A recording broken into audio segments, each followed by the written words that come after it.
Okay, I mentioned think about this as a manufacturing process. We can really learn a lot from a construction and assembly line.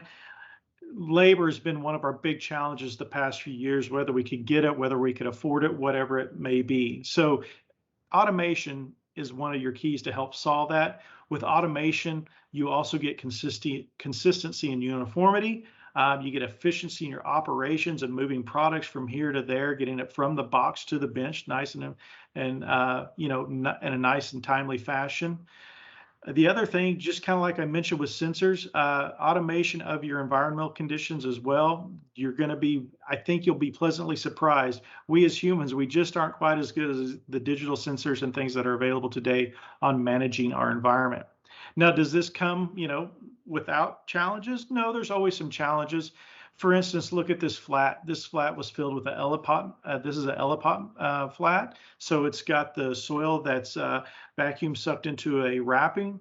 And well, something happened. I don't know if there was a stick in the soil or if the knife got dull that cuts the wrapper, but we can see here that there are a few of these liners that are not the same height as the other.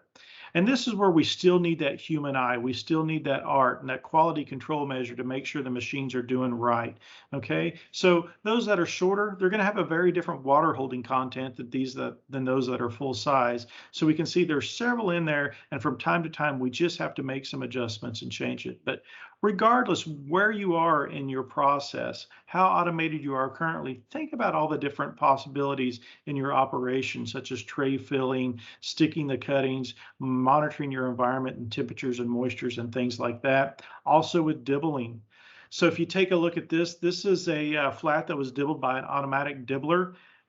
Automatic dibblers are wonderful. They're nice and uniform. You can set the height. It's just great. But from time to time, you still have to have the human check. You can see that this one here, there was not good soil to stem contact, which we need good soil to stem contact. We don't want big air pockets underneath there.